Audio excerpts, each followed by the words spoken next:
নমস্কাৰ বন্ধু বান্ধৱীসকল, আপোনালোকক স্বাগতম জনাইছোঁ আমাৰ চেনেল আসাম জব এণ্ড কেৰিয়াৰলৈ। যদি আপোনালোকক ভিডিঅ'টো ভাল লাগে তেনেহ'লে আপোনালোকে লাইক এণ্ড ছাবস্ক্ৰাইব কৰি আমাক উৎসাহিত কৰিব নাপাহৰিব।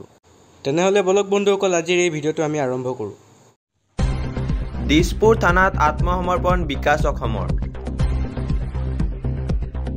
দিছপুৰ থানাত আত্মসমৰ্পণ কৰিলে বিকাশ অসমে। বিগত কেইবাদিনো ধৰি পলাতক হৈ আছিল বিকাশ অসম। বিকাশ অসমক বিচাৰি আৰক্ষীয়ে চলাইছিল মাৰাত্মক অভিযান। মহানগৰ আৰক্ষীয়ে চলাইছিল অভিযান। বিকাশ অসমক লৈ কঠোৰ মুখ্যমন্ত্ৰী ডক্টৰ হিমন্ত বিশ্ব শৰ্মা। ইতিমধ্যে মুখ্যমন্ত্ৰীয়ে দিছিল ইংগিত। অসমৰ আই মাতৃক অপমান কৰাৰ অভিযোগ বিকাশ অসমৰ বিৰুদ্ধে। কঠোৰ ব্যৱস্থা ল'বলৈ নিৰ্দেশ মুখ্যমন্ত্ৰী ডক্টৰ হিমন্ত বিশ্ব শৰ্মাৰ। বিকাশ অসমক বীৰ লাচিত সেনাৰ সদস্য পদৰ পৰা বহিষ্কাৰ। বিকাশ অসমক লৈ কঠোৰ মুখ্যমন্ত্ৰী ডক্টৰ হিমন্ত বিশ্ব শৰ্মা। দিছপুৰ থানাত আত্মসমৰ্পণ কৰিলে বিকাশ অসমে, এটা বিগ ব্ৰেকিং নিউজ। আজিৰ আন এটা বিগ ব্ৰেকিং নিউজ হৈছে জুবিন ক্ষেত্ৰত অশান্তি কৰিছে এছাম মিয়া মুছলিমে। 10 ডিচেম্বৰত দাখিল হ'ব চাৰ্জশ্বীট।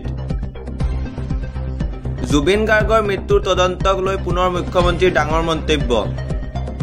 তদন্তত বহু বিস্ফোৰক তথ্য লাভ কৰিছে SIT-য়ে। 10 ডিচেম্বৰৰ ভিতৰত দাখিল কৰা হ'ব চাৰ্জশ্বীট। ৰাইজে জানিব প্ৰকৃততে জুবিন গাৰ্গৰ সৈতে কি হৈছিল। বহু বছৰ ধৰি জুবিনৰ সৈতে হৈ থকা দুখ বেদনা ভৰা কথা গম পাব ৰাইজে। জুবিনৰ ন্যায়ৰ বাবে দিনে ৰাতিয়ে কষ্ট কৰিব আছো মই। জুবিনকো ন্যায় দিম, মিয়া মুছলমানকো কষ্ট দি থাকিম। মুখ্যমন্ত্ৰী ডক্টৰ হিমন্ত বিশ্ব শৰ্মাৰ এই মন্তব্য। বিজেপিয়ে জুবিনৰ আচল অনুৰাগী, বাকীবোৰ 2 নম্বৰী। জুবিন ক্ষেত্ৰত এতিয়া অশান্তিৰ সৃষ্টি কৰিছে আছাম মিয়া মুছলিমে। অখিল গগৈ, গৌৰৱ গগৈ এইবোৰক লৈ আহি কৰিছে এই কাম। কংগ্ৰেছকো আক্ৰমণৰ লক্ষ্য কৰিলে মুখ্যমন্ত্ৰী ডক্টৰ হিমন্ত বিশ্ব শৰ্মাই। জুবিনক ৰাজনৈতিক উদ্দেশ্যত ব্যৱহাৰ কৰিব খুজিছে কংগ্ৰেছে। কিন্তু জুবিন যাতে প্ৰকৃত সন্মান পায় তাৰ চেষ্টা কৰিছে বিজেপিয়ে। 2026 চনৰ নিৰ্বাচনৰ পিছত নোহোৱা হৈ যাব ডুপ্লিকেট অনুৰাগী, এটা বিগ ব্ৰেকিং। জুবিন গাৰ্গৰ মৃত্যুৰ তদন্তক লৈ পুনৰ মুখ্যমন্ত্ৰীৰ ডাঙৰ মন্তব্য। তদন্তত বহু বিস্ফোৰক তথ্য লাভ কৰিছে SIT-য়ে। 10 ডিচেম্বৰৰ ভিতৰতে দাখিল কৰা হ'ব চাৰ্জশ্বীট। আজিৰ আন এটা গুৰুত্বপূৰ্ণ খবৰ হৈছে চৰকাৰৰ বিৰুদ্ধে উজনিৰ ৰাজপথত হাজাৰ হাজাৰ জনতা। চৰকাৰৰ বিৰুদ্ধে উজনিৰ ৰাজপথত হাজাৰ হাজাৰ লোক ওলাই আহিছে। মৰাণত এইবাৰ জনজাতিকৰণৰ দাবীত গৰ্জন। চুতীয়া জনগোষ্ঠীৰ জনজাতিকৰণৰ দাবীৰ বিশাল গণসমাৱেশ। হাজাৰ হাজাৰ চুতীয়া জনগোষ্ঠীৰ লোকে কপালে মৰাণৰ ৰাজপথ। ন' ST ন' ৰেষ্ট দাবীৰ উত্তাল মৰাণ। উজনিৰ কেইবাখনো জিলাৰ হাজাৰ হাজাৰ লোকৰ অংশগ্ৰহণ। 2026 নিৰ্বাচনৰ পূৰ্বে জনজাতিকৰণৰ দাবী, অন্যথা বিজেপিক উৎখাত কৰাৰ হুংকাৰ। চৰকাৰৰ বিৰুদ্ধে উজনিৰ ৰাজপথত হাজাৰ হাজাৰ লোক। মৰাণত এইবাৰ জনজাতিকৰণৰ দাবী গৰ্জন। আজি আন এটা গুৰুত্বপূৰ্ণ খবৰ হৈছে ৰাজ্যত বৃহৎ উচ্ছেদৰ ইংগিত ডক্টৰ মুখ্যমন্ত্ৰী হিমন্ত বিশ্ব শৰ্মাৰ। মিয়াৰ সৈতে মোৰ সংঘাত চলিয়ে থাকিব। সন্দেহজনক লোকৰ ঘৰত পুনৰ চলিব বুলডোজাৰ। জুবিনৰ ন্যায় এফালে আৰু উচ্ছেদ এফালে। জুবিনৰ ন্যায় প্ৰদান কৰা হ'ব, কিন্তু জুবিনৰ গানক লৈ হাৰি যাব নোৱাৰিব বেদখলকাৰী। ৰাজ্যত বৃহৎ উচ্ছেদৰ ইংগিত মুখ্যমন্ত্ৰীৰ। মিয়াৰ সৈতে মোৰ সংঘাত চলিয়ে থাকিব।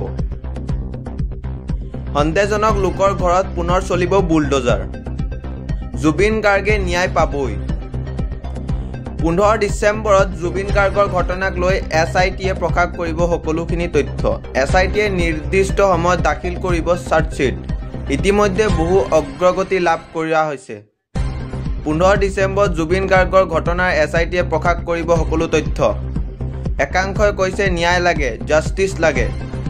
বিগত এমাহ ধৰি একাংশই ন্যায় দাবীৰ বাবে নোখোৱা নেমেলাকৈ চেষ্টা কৰি আছে।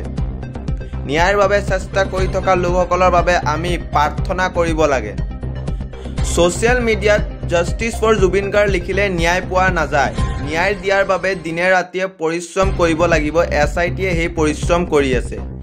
সকলো তথ্য পাতি মেডিকেল এভিডেন্সৰ পৰা ইলেক্ট্ৰনিক এভিডেন্সলৈ সকলো কৰি আছে।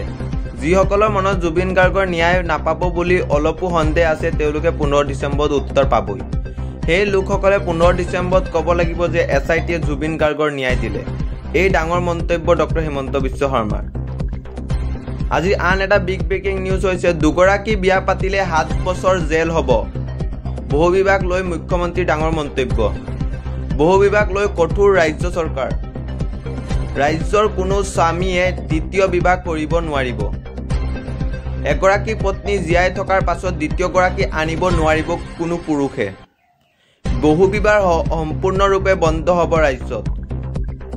দ্বিতীয় বিবাহ পাতিলে 7 বছৰ পৰ্যন্ত জেলত থাকিব লাগিব আপুনি। বৃহৎ মন্তব্য মুখ্যমন্ত্ৰী ডক্টৰ হিমন্ত বিশ্ব শৰ্মা। বহু বিভাগ লৈ কঠোৰ ৰাজ্য চৰকাৰ। গৌৰৱ গগৈ 100% পাকিস্তানী এজেণ্ট মুখ্যমন্ত্ৰী। পিয়ৰ পাকিস্তানী এজেণ্ট কোন? কোন জুবিনৰ ন্যায় বিচাৰি ডুপ্লিকেট পাৰ্টি সকলো ক'লে মুখ্যমন্ত্ৰীয়ে। এইবাৰ মানহীন গোচৰ তৰিবলৈ অসম প্ৰদেশত কংগ্ৰেছৰ কমিটিৰ সভাপতি তথা সংঘাত গৌৰৱ গগৈ প্ৰত্যাহ্বান মুখ্যমন্ত্ৰী ডক্টৰ হিমন্ত বিশ্ব শৰ্মা। পুনৰ গৌৰৱ গগৈক পিয়ৰ পাকিস্তানী এজেণ্ট বুলি মন্তব্য কৰি এই প্ৰসংগত মুখ্যমন্ত্ৰীয়ে জনালে প্ৰত্যাহ্বান। কেৱল সেয়াই নহয়, অসম জাতীয় পৰিষদৰ নেতা লুৰণীত জ্যোতি গগৈ, ৰাইজৰ দলৰ সভাপতি তথা বিধায়ক অখিল গগৈ ডুপ্লিকেট ন্যায় বিচাৰি পাৰ্টিৰ আখ্যা মুখ্যমন্ত্ৰীৰ। এটা বিগ ব্ৰেকিং নিউজ হৈছে এতিয়া অসম কংগ্ৰেছৰ মুৰব্বী গৌৰৱ গগৈয়ে মুখ্যমন্ত্ৰী হিমন্ত বিশ্ব শৰ্মাক ৰাইজৰ নেতৃত্বত দিবলৈ অযোগ্য বুলি অভিহিত কৰিছে। মুখ্যমন্ত্ৰীয়ে গগৈক এটা বিদেশী শক্তিৰ দ্বাৰা নিয়োজিত কৰা পাকিস্তানী এজেণ্ট বুলি অভিযোগ উত্থাপন কৰাৰ এদিন পিছতে গগৈ দিলে প্ৰত্যুত্তৰ। মুখ্যমন্ত্ৰী শৰ্মাৰ মন্তব্যৰ প্ৰতিক্ৰিয়া প্ৰকাশ কৰি গগৈয়ে কয় যে এই মন্তব্য মুখ্যমন্ত্ৰীৰ ক্ষমতা হেৰুৱাৰ ক্ৰমবৰ্ধমান ভয় উদ্দংগাই দিছে। প্ৰয়াত শিল্পী জুবিন গাৰ্গৰ শেষ ছবি ৰৈ ৰৈ বিনালে মুক্তি পোৱাৰ দিনাই অভিযোগ উত্থাপন হোৱা বুলি আঙুলিয়াই দি তেওঁ অভিযোগৰ সময়ক লৈ প্ৰশ্ন কৰিলে। গগৈয়ে কয় যে বিগত কেইমাহমানৰ পৰা হিমন্ত বিশ্ব শৰ্মাৰ ডাঙৰীয়াৰ বিশ্ব সহযোগিতা হেৰুৱাই পেলাইছে। কালি যেতিয়া সমগ্ৰ ৰাজ্য জুবিন গাৰ্গৰ শেষবাৰৰ বাবে অভিনয় কৰা ৰৈ ৰৈ বিনালে চাই আছিল তেতিয়া মুখ্যমন্ত্ৰী মন্তব্যৰ তেওঁৰ ক্ষমতা হেৰুৱাইছে। মুখ্যমন্ত্ৰী শৰ্মাই বাৰে বাৰে দাবী কৰি আহিছে যে গগৈৰ ব্ৰিটিছৰ পত্নীৰ জৰিয়তে পাকিস্তানৰ সৈতে সম্পৰ্ক আছে।